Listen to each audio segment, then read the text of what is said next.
You're listening to Anxious Minds. Tolerating uncertainty. When we're anxious, we tend to overestimate the danger and the odds of bad things happening. And we underestimate our ability to cope if or when those bad things happen. Even if the odds are really small that a bad thing will happen, that tiny chance is enough to really upset us. We call it intolerance of uncertainty.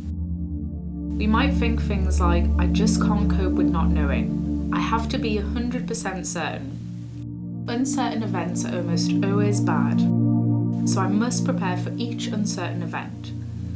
The thoughts make us feel anxious, so we try to reduce the uncertainty by worrying about it, by planning and preparing for the possible negative future event.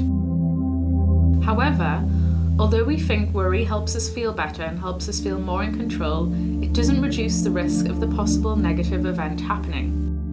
Sometimes we even think it would be better if the bad thing happened right now, because that would be better than living with the uncertainty.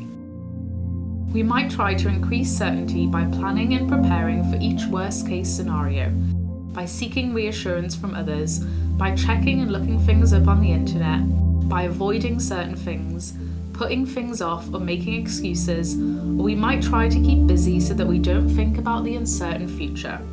However, worrying doesn't affect the future outcome. We cannot prevent all bad things from happening, and life remains uncertain. By worrying about what might happen, how does that affect us right now?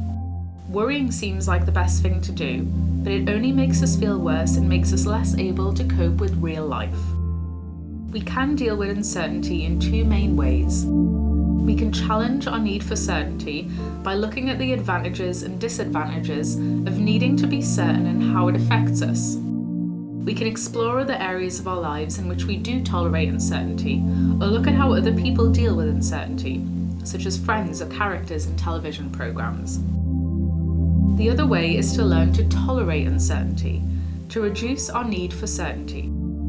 And we can do this using the acronym A.P.P.L E. Tolerating uncertainty with A.P.P.L E. A for aware. Notice the need for certainty as it comes up in your mind. P for pause. Don't react as you normally do. Don't react at all. Just pause and breathe. P for pull back.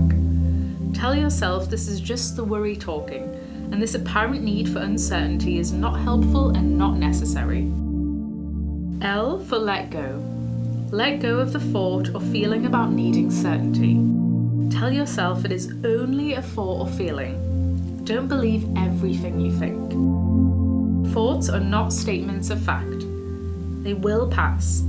You don't have to respond to them. You might imagine them floating away in a bubble or cloud.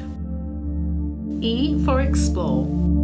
You can explore the present moment because right now, in this moment, we're okay. Notice your breathing and the sensations of breathing. Notice the ground beneath you. Look around you and notice what you see, what you hear, what you can touch, what you can smell, right now. Then shift your focus of attention to something else. Maybe carry on what you were doing before you notice the worrying thought, or do something else, mindfully, with your full attention.